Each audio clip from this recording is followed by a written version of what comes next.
मतलब आप लोग बहुत साहसी लोग हैं। आपको जीते जी परमवीर चक्र मिलने की संभावना बनती है, क्योंकि आप फिलॉसफी की दूसरी क्लास में या दूसरी चर्चा में आए हैं, जबकि ऐसा आमतौर पर होता नहीं। डरावना विषय है, लोग भाग जाते हैं। व्यूज़ भी यूट्यूब पे मुझे लगा कि ठीक ही आ गए। मेरा ख्याल था फिलॉसफी है तो शायद कुछ हज़ार तक मामला जाएगा, पर जैसा लोगों ने देखा, हालांकि पहला वीडियो है, पहला वीडियो आदमी उत्साह में देख लेता है, असलियत दूसरे तीसरे में समझ में आती है तो समय के साथ समझ में आएगा। और पर्पस ये है भी नहीं कि कितने लोग देखें, पर्पस है कि जो देखे उसको मौका मिले अपनी परंपरा को ठीक से समझने का। पिछली क्लास में एक मैंने गलती कर दी थी। मैंने कहा था कि ब्रह्मांड की कुल आयु 450 करोड़ वर्ष है। दरअसल वो पृथ्वी की आयु है। ब्रह्मांड की कुल आयु 1380 करोड़ के आसपास वर्ष है, 13.8 बिलियन ईयर्स है। तो ब्रह्मांड बना 1380 करोड़ साल पहले बिग बैंग थ्योरी के अनुसार। पृथ्वी जो हमारी है वो बनी 450 करोड़ साल पहले। तो ये एक भूल सुधार, अगर आपके दिमाग में वो बात बैठी हो, वैसे तो भूल ही गए होंगे, लेकिन अगर नहीं भूले हो तो उसको ठीक कर लीजिए। आज हम शुरू करेंगे भारतीय दर्शन से। भारतीय दर्शन से क्यों शुरू करेंगे? एक रास्ता भारत का है, एक रास्ता पश्चिम का है। और भारत में एक सामान्य मान्यता है कि जो भारत का नहीं वो पश्चिम का है। मजेदार बात है कि वो जापान को ही पश्चिम मान लेते हैं, जबकि जापान तो पश्चिम नहीं है। चीन भी पश्चिम हो जाता है, ऑस्ट्रेलिया पश्चिम हो जाता है। तो एक रास्ता है कि हम भारत से शुरू करें, एक रास्ता है कि हम विश्व से शुरू करें। पर विश्व में क्योंकि ज्यादा दर्शन यूरोप में हुआ, अमेरिका में हुआ, इसलिए मोटे तौर पर पश्चिमी दर्शन का मतलब होता है यूरोप अमेरिका का दर्शन। हालांकि उसके अलावा थोड़ा चीन, थोड़ा जापान को भी हमें कभी ना कभी समझना चाहिए, उसको भी कभी समझेंगे जरूर। भारत से क्यों शुरू करें? इसके मेरे पास दो तीन कारण हैं। एक कारण तो स्वाभाविक लगाव है कि हम भारत के हैं, तो क्यों ना पहले अपने इतिहास को ही जान लें, अपनी परंपरा को ही जान लें। दूसरा कारण तार्किक भी है कि अगर हम दर्शन के इतिहास को देखें तो दुनिया में दर्शन की शुरुआत भारत से ही हुई। और ये बात सत्यापित है, तथ्यों के स्तर पर है कि दर्शन इस दुनिया में सबसे पहली बार भारत में विकसित हुआ। मैंने पिछली बार को जिक्र किया भी था। पूरे पश्चिम का पहला दार्शनिक थेल्स 6ठी शताब्दी ईसा पूर्व में, 6th century BC में हुआ। लेकिन हमारे यहाँ उस समय महावीर थे, उस समय गौतम बुद्ध थे। और उससे कम से कम 1000 साल पहले, कुछ लोग तो उससे कई हजार साल पहले की बात कहते हैं, कम से कम 1000 साल पहले हम वेद लिख चुके थे, उपनिषदों को लिखने के प्रोसेस में थे। तो क्योंकि हमारा दर्शन सबसे पुराना है, तो क्यों ना बात वहीं से शुरू करते हैं। एक कवि थे मैथिली शरण गुप्त, आपने नाम सुना होगा, राष्ट्र कवि का दर्जा उनको दिया जाता है। उनकी बहुत किताबें हैं, शानदार किताबें हैं। सबसे बढ़िया जो किताब है उसका नाम भारत भारती है। और उसमें वो जो अतीत खंड है, बताते हैं कि हमारा अतीत किन मामलों में अच्छा रहा, महान रहा। तो उसमें एक बड़ी प्रसिद्ध पंक्ति है, संसार को पहले हमी ने ज्ञान शिक्षा दान की। संसार को पहले हमी ने ज्ञान शिक्षा दान की, आचार की, व्यवहार की, व्यापार की, विज्ञान की। तो मैं जब भी ये पंक्ति पढ़ता हूँ मेरा मन करता है कि इसमें किस तरह से दर्शन भी ठूंसूं किसी तरह से, क्योंकि बाकी सब तो उन्होंने बोला, दर्शन का जिक्र नहीं किया, जबकि दर्शन भी हमारा दुनिया का सबसे पुराना दर्शन है। वो बात तो आनी चाहिए। तीसरा कारण बहुत पर्सनल है। पर्सनल ये है कि मेरी वजह से मेरे परिवार में कुछ व्यक्तियों को फिलोसफी पढ़ने का शौक इस बीच में हो गया, जिनमें एक मेरे बड़े भैया अमेरिका में रहते हैं पिछले 15-20 साल से, वो भी शामिल है। तो उनको मैंने पिछले साल एक किताब सजेस्ट की थी, सोफीज वर्ल्ड, जो उन्होंने पढ़ी और बड़ा खुश होकर पढ़ी। और कुछ दिन पहले उन्होंने कहा कि यार विकास, बाकी सब ठीक है, इससे पूरा वेस्टर्न फिलोसफी समझ में आ गई, पर इंडियन फिलोसफी के लिए कोई ऐसा रेफरेंस नहीं मिल पा रहा है जो हम पढ़ें, जहां से पढ़ें चीजें आसान रूप में मिले। तो मैंने उनसे कहा, वैसे तो घर की मुर्गी दाल बराबर होती है, लेकिन आप थोड़ा भरोसा कर सके तो मैं खुद ही उस पर शुरू करता हूँ। तो एक कारण ये भी है कि इंडियन सही शुरू करते हैं। बहुत सारे ऐसे लोग हैं, क्योंकि पश्चिमी दर्शन पे बहुत सारे रिसोर्सेज मिल जाते हैं, भारतीय पर नहीं मिलते।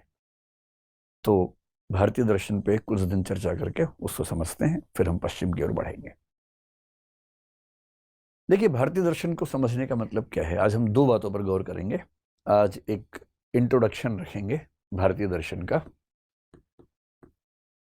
तो उसमें दो बातों पर गौर कर सकते हैं। एक गौर तो ये कर सकते हैं कि पूरी इंडियन फिलोसफी कैसे कैसे डेवलप हुई। एक उसका हिस्टोरिकल पर्सपेक्टिव क्या है, इसका ऐतिहासिक अनुक्रम क्या है, या हिस्टोरिकल पर्सपेक्टिव क्या है। हमारी टीम ने कुछ कमेंट्स भेजे, कहा कि कुछ लोग ऐसे हैं जो हिंदी सुनते हैं लेकिन पढ़ नहीं पाते, तो आप बोर्ड पे थोड़ा सा अंग्रेजी में ज़्यादा लिखेंगे तो उनको समझ में आ जाएगा। तो भाई ये जो लिखा है इसको देवनागरी में भारतीय दर्शन कहते हैं, इंडियन फिलोसफी समझ लीजिए। ठीक है, एक तो देखेंगे उसका हिस्टोरिकल पर्सपेक्टिव। वेद से शुरू होकर क्यों ना हम ओशो रजनीश तक ही समझ लें, कैसे कैसे डेवलपमेंट्स हुई, कब क्या हुआ, किसने क्या किया, ताकि एक फ्रेम बन जाए, एक क्लासिफिकेशन आपके दिमाग में ठीक से सेट हो जाए कि भारतीय दर्शन का मतलब क्या होता है, कहां से कहां तक होता है। फिर देखेंगे कि इंडियन फिलोसफी में क्या कुछ ऐसे कॉमन फीचर्स हैं जो आमतौर पर सभी दार्शनिकों में नजर आ जाते हैं, या सब में ना भी हैं तो 80% 90% में नजर आ जाते हों, जिससे आपको टेंडेंसी समझ में आ जाए कि भारतीय दर्शन का सामान्य जो मिजाज है वो क्या है, सामान्यतः वो किस तरह से चीजों को देखने का आदी रहा है।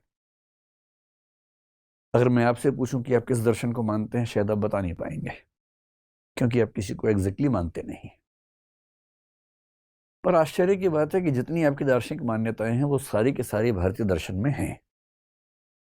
जैसे आपको अपना दर्शन नहीं पता, पर आपको ये पता है कि मृत्यु के बाद पुनर्जन्म होता है। आप में से अधिकांश की राय में ऐसा होता होगा। तो पुनर्जन्म भी तो दर्शन है ना, दार्शनिक धारणा है। आप में से लगभग सब ये मानते होंगे कि हमारे शरीर के भीतर एक आत्मा नाम का द्रव्य है, वस्तु है, या कुछ है, आत्मा है। अभी आत्मा भी तो दर्शन की धारणा हुई ना, कहां से आ रही है। कभी आपने सुना होगा कि ईश्वर की मर्जी के बिना संसार में पत्ता भी नहीं हिलता है, ये भी एक दर्शन का नाम है। इसको पैंथीज्म, सर्वेश्वरवाद कहते हैं। ये भी एक दर्शन ही तो है। कभी आपसे गलती से किसी को चोट लगती होगी, आपको लगता होगा कि मेरा इसका फल मुझे मिलेगा, ये कर्म सिद्धांत है, ये भी दर्शन का हिस्सा है। आप जानते नहीं है कि आपका दर्शन क्या है, पर आप दिन भर में कम से कम 50 बार दार्शनिक बातें करते जरूर हैं। आप सब दार्शनिक हैं, बस पता नहीं कि आप दार्शनिक हैं। ऐसा होता है, नॉर्मल बात है, सामान्य बात है। इसलिए हम सब दार्शनिक हैं, ये अनिवार्य है। हम चाहकर भी अदार्शनिक नहीं हो सकते। बस ये होता है कि हमें पता नहीं होता कि हमारी कौन कौन सी मान्यताएं हैं और वो कहाँ कहाँ से आ रही हैं, उनके रूट्स क्या हैं। वही आज समझने का प्रयास करेंगे। तो यदि शुरुआत करें कि इंडियन फिलोसफी का एक हिस्टोरिकल पर्सपेक्टिव क्या है, या हिस्ट्री ऑफ इंडियन फिलोसफी क्या है, कहाँ कहाँ से फिलोसफी की शुरुआत हमारे देश में हुई। अगर मैं इसको कुछ युगों में बांटना शुरू करूं तो आप कह सकते हैं कि सबसे पहले जो फिलोसफी का युग है उसको आप वैदिक एज या वैदिक युग भारतीय दर्शन का कह सकते हैं। मैं बहुत बोरिंग वाली हिस्ट्री नहीं पढ़ाऊंगा, तनाव वाली। हम हिस्ट्री का उतना ही पढ़ेंगे जितना हमें समझना जरूरी है, बहुत बहुत विस्तार में जाने की जरूरत नहीं है। वैदिक उसका एज का मतलब मोटा मोटा क्या है कि एक तो जो वेद हैं, वेद को कुछ लोग VEDA लिख देते हैं, कुछ बहुवचन करने के लिए S भी लगा देते हैं, वेदास कह देते हैं, तो वेद कह लीजिए। और एक शब्द आपने शायद सुना होगा, उपनिषद। मेरी मजबूरी है कि मैं रोमन में लिख रहा हूँ, देवनागरी में नहीं लिख रहा हूँ, क्योंकि बहुत सारे ऐसे लोग हैं जो हिंदी समझते हैं, बस पढ़ नहीं पाते देवनागरी, तो उनको भी बात समझ में आ सके इसलिए ऐसा करते हैं। वेद आपको पता है कि बहुत पुरानी रचनाएं हैं। कुछ लोग बोलते हैं कि 10,000 साल पहले की हैं, कुछ बोलते हैं 5-6 हजार ईसा पूर्व की रचनाएं हैं। जो NCERTs वगैरह में लिखा हुआ है अब तक, हो सकता है कल को धारणाएं बदलें इतिहास लेखन में, लेकिन अब तक जो धारणाएं जनरली मानी जाती हैं, हम ये मान के चलते हैं कि ईसा पूर्व 1500 ईस्वी के आसपास, उसके 200-300 साल पहले, 200-300 साल बाद के दौर में आमतौर पर वेदों का जो कलेक्शन हुआ, वेदों की रचना हुई और बाद में कलेक्शन भी हुआ। वेदों को किसने लिखा पता नहीं, ये किसी एक व्यक्ति की रचना हो नहीं सकती है, ये बहुत विराट सोर्सेज हैं। हजारों लोगों ने वनों में रहते हुए, तपस्याएं करते हुए इन मंत्रों की रचनाएं की होंगी। न्याय दर्शन कहता है कि वेदों की रचना ईश्वर ने की है, क्योंकि ये मानवीय नहीं हो सकता। मीमांसा दर्शन कहता है कि वेदों की रचना ईश्वर ने भी नहीं की है, वेद अकर्तृक हैं। अकर्तृक का मतलब किसी ने रचना नहीं की है, वेद नैसर्गिक हैं, नित्य हैं, प्राकृतिक हैं। हाँ, ये हो सकता है कि वेदों के ज्ञान को कुछ लोगों ने कंपाइल कर दिया हो, लेकिन वेदों की रचना ईश्वर भी नहीं, क्योंकि मीमांसा दर्शन ईश्वर को मानता नहीं है। क्योंकि वो ईश्वर को मानता नहीं है तो ईश्वर ने रचना की कैसा मान सकता है। तो न्याय दर्शन ईश्वर को मानता है तो वो कहता है ईश्वर ने की है। लेकिन हम ये मान सकते हैं कि बहुत सारे लोगों ने बहुत सदियों तक चीजों को लिखा, इकट्ठा किया गया। वेदों को इकट्ठा जिस व्यक्ति ने किया उसको आमतौर पर हम कहते हैं कि वो वेद व्यास थे। कुछ कुछ हिंदी में लिख देता हूं वरना मैं हिंदी लिखने भूल जाऊंगा। तो जो वेद व्यास नाम के एक ऋषि हुए, वेद व्यास बहुत ही विराट योगदान वाले व्यक्ति माने जाते हैं। हालांकि स्वामी विवेकानंद ने कहा कि वेद व्यास कोई एक व्यक्ति नहीं रहे होंगे, एक समूह या एक परंपरा रही होगी, क्योंकि एक व्यक्ति इतना कैसे कर सकता है।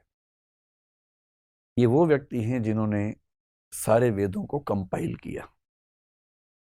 ये वो व्यक्ति हैं जिन्होंने 18 पुराणों की रचना की। ये वो व्यक्ति हैं जिन्होंने महाभारत की भी रचना की, और महाभारत का मतलब है गीता की भी रचना की। और ये वो व्यक्ति हैं जिनके बारे में लोग मानते हैं कि यही ऋषि बादरायण भी थे जिन्होंने ब्रह्म सूत्र या वेदांत सूत्र की रचना की, जो वेदांत दर्शन का सबसे मूल एक ग्रंथ है।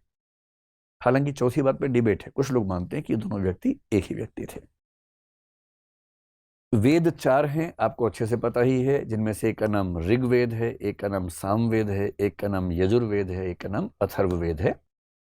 वेदों में दर्शन बहुत ज्यादा नहीं है। वेदों का ज्यादा जो मंतव्य है वो मंत्रों से है, जिनसे हम यज्ञ करते हैं, हवन करते हैं, पूजा पाठ करते हैं। दार्शनिक प्रवृत्तियां वेदों के शुरुआती हिस्से में नजर नहीं आती हैं। इसलिए वेदों में शुरू में कुछ कुछ कंफ्यूजन भी है। जैसे ईश्वर को लेकर, ईश्वर एक है या बहुत सारे हैं, तो वेदों में सामान्यतः कई ईश्वर माने गए हैं। सूर्य को भी, वरुण को भी, इंद्र को भी, बहुत सारे ईश्वर हैं। और ये कंफ्यूजन भी दिखता है कि मैं पूजा करूं तो किसकी करूं। एक वाक्य वेदों में बार बार आता है, कस्मै देवाय हविषा विधेम। फिर इस कंफ्यूजन का समाधान क्या निकाला गया कि अरे भाई, सब रास्ते एक ही रास्ते हैं। एकम सद्विप्रा बहुधा वदंती, इसमें ऋग्वेद में कहा गया है। एक ही सत्य है, अलग अलग तरीके से कहा जाता है। अग्नि यमम मातरेश्वान माहु, अग्नि कहो, यम कहो, मातरेश्वान कहो या माहु कहो, सत्य एक ही है। एकम सद विप्रा बहुधा वदंती। लेकिन वेदों में आपको हल्का हल्का कंफ्यूजन दिखेगा, क्योंकि उस समय शुरुआती चिंतन हो रहा है और ये निश्चित नहीं हो पा रहा कि हम ब्रह्मांड की व्याख्या कैसे करें। हर वेद के 4 हिस्से माने जाते हैं, जिसमें पहले हिस्से का नाम होता है संहिता। और संहिता का बेसिक मतलब है मंत्र, जिन मंत्रों से हम पूजा पाठ करते हैं। तो जब भी आप वैदिक मंत्र सुनेंगे तो इसका मतलब है कि वो वेद का कौन सा हिस्सा है, संहिता। संहिता के बाद दूसरा हिस्सा होता है जिसको बोलते हैं ब्राह्मण। ब्राह्मण का बाद में तो वर्ण व्यवस्था में एक वर्ण का नाम हो गया, लेकिन ब्राह्मण का बेसिक मतलब वेदों में है कि जब पूजा पाठ होगा उसके विधि विधान क्या होंगे। उन विधि विधानों का वर्णन ब्राह्मण कहलाता है। ऐसा मानते हैं कि ये विधि विधान करने वाले व्यक्ति बाद में इसी वजह से ब्राह्मण ही कहलाने लगे होंगे। तीसरा जो शब्द है या तीसरा जो हिस्सा है उसको बोलते हैं आरण्यक। अरण्य होता है जंगल। आरण्यक का मतलब है कि जो लोग वनों में निवास करते हैं, तपस्वी वगैरह हैं, उनके लिए आचार व्यवहार के क्या नियम हैं वो आरण्यक में होते थे। और सबसे मजेदार बात, वेदों का ही जो चौथा हिस्सा होता है उसका नाम होता है उपनिषद। इसलिए उपनिषद कोई अलग चीज नहीं है, उपनिषद वेदों का ही हिस्सा है।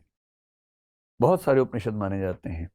आपने सुना होगा कि उपनिषद 108 माने जाते हैं, जिनमें से लगभग 10 से 12 बड़े महत्वपूर्ण हैं। जैसे बृहदारण्यक बहुत महत्वपूर्ण है, छांदोग्य बहुत महत्वपूर्ण है। सबसे 2 पुराने उपनिषद जो हैं बृहदारण्यक और छांदोग्य माने जाते हैं। अगर आप देखेंगे तो बृहदारण्यक उपनिषद का संबंध किससे है, तो हमारा जो वेद है उसमें यजुर्वेद जो है बृहदारण्यक इससे जुड़ा हुआ है, इसके अंतर्गत है।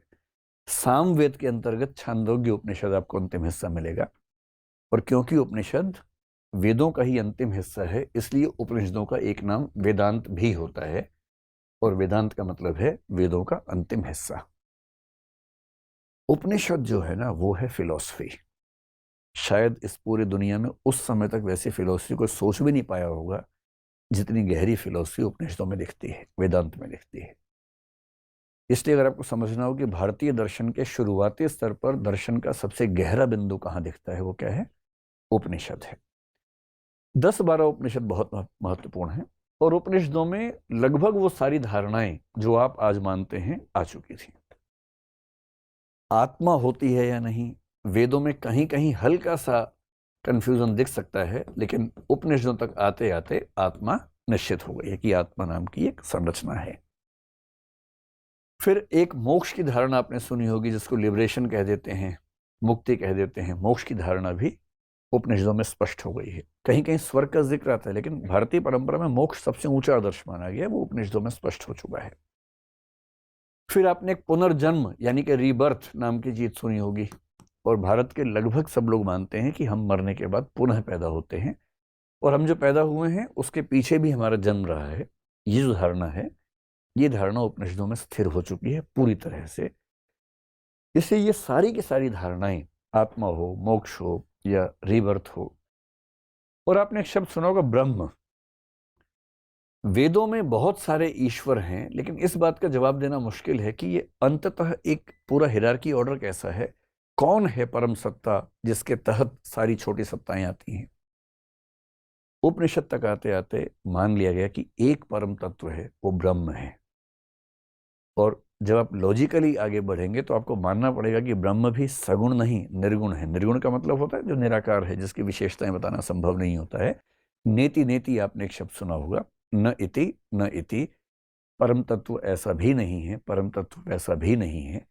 ये क्यों होता है आगे चल के समझेंगे। आज तो केवल एक इंट्रोडक्शन है, जब विस्तार में किसी विषय पर आएंगे तब समझेंगे कि ऐसा क्यों बोलना पड़ता है, क्यों उपनिषदों ने ब्रह्म की व्याख्या करते हुए बार बार नेति नेति कहा कि ब्रह्म ऐसा भी नहीं है, ब्रह्म वैसा भी नहीं है। और क्यों शंकराचार्य ने, आदिगुरु शंकराचार्य ने इस बिंदु को बहुत ज्यादा हाईलाइट किया आगे चलकर, कई 100 साल बाद क्यों ऐसा किया। इसलिए मोटी सी बात है कि उपनिषद में लगभग वो सारी दार्शनिक मान्यताएं हैं जो हम आज तक फॉलो करते हैं। विशेष रूप से जो हिंदू धर्म को मानने वाले व्यक्ति हैं, वो आमतौर पर इसको आज तक फॉलो करते हैं। ये इंडियन फिलॉसफी का पहला फेज है। लेकिन इसके बाद क्या हुआ?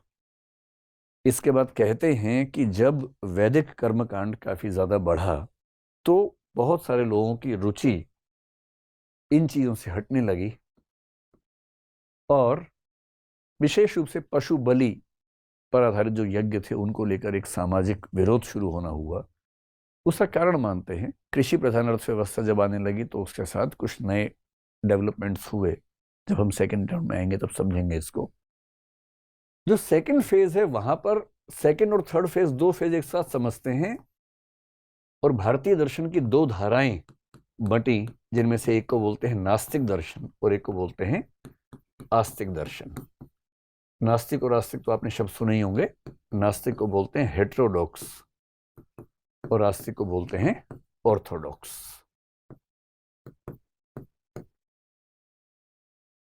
ये शब्द प्रचलित हैं पश्चिम की दुनिया में, हेटेरोडॉक्स, ऑर्थोडॉक्स, और भारतीय परंपरा में नास्तिक और आस्तिक। अब देखिए, कुल मिला के जो भारतीय दर्शन माने जाते हैं दर्शन की पुस्तकों में, उनकी संख्या मानी जाती है 9। और ये 9 कौन है? वेद उपनिषद के बाद के दर्शन है। वेद उपनिषद को छोड़ दीजिए, उसके बाद जो दर्शन कुल माने जाते हैं वो 9 माने जाते हैं। उन 9 में से 3 नास्तिक हैं, 6 आस्तिक हैं। लेकिन नास्तिक आस्तिक समझने से पहले समझ लें कि इसका मतलब क्या होता है। आप लोगों ने आमतौर पर फिल्मों में जो सुना होगा नास्तिक आस्तिक का अंतर, वो सुना होगा कि ईश्वर को कोई मानता है या नहीं मानता है। यदि कोई गॉड को मानता है तो वो थीस्ट है, कोई गॉड को नहीं मानता है तो वो अथीस्ट है।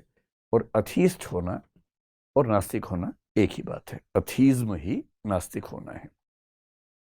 इंटरेस्टिंग बात है कि भारतीय दर्शन में इसका मतलब ये नहीं होता है, इससे कोई मतलब नहीं। एक दूसरा मतलब कुछ लोग निकालते हैं कि जो लोग परलोक में, परलोक का मतलब ट्रांसेंडेंटल वर्ल्ड। ट्रांसेंडेंटल का मतलब है जो इस दुनिया से, डेंटल से कोई मतलब नहीं इसका, है ना। ट्रांसेंडेंटल का मतलब इस दुनिया से परे की दुनिया। जो मानता है कि इस दुनिया के परे कुछ नहीं है वो नास्तिक है। जो मानता है कि ना, इस दुनिया के परे कुछ है और बहुत महत्वपूर्ण है, वो कुछ ट्रांसेंडेंटल बिलीफ रखता है, और उसके बारे में ये कहते हैं कि वो आस्तिक व्यक्ति है। भारतीय दर्शन के क्लासिफिकेशन में आस्तिक का मतलब ये भी नहीं होता है। तो तीसरा क्या हो सकता है? एक तीसरा है, और तीसरा है वेद। जो वेद लिखे गए, और वेद का मतलब यहां उपनिषद से भी हो जाता है, क्योंकि उपनिषद वेदों का हिस्सा ही है, अलग से नहीं। कुछ लोग मानते हैं कि वेद में जो लिखा है वो अंतिम सत्य है, अकाट्य सत्य है, परम सत्य है। हम तो उसको प्रमाण के रूप में मानेंगे, एक प्रूफ के रूप में, टेस्टिमनी के रूप में मानेंगे।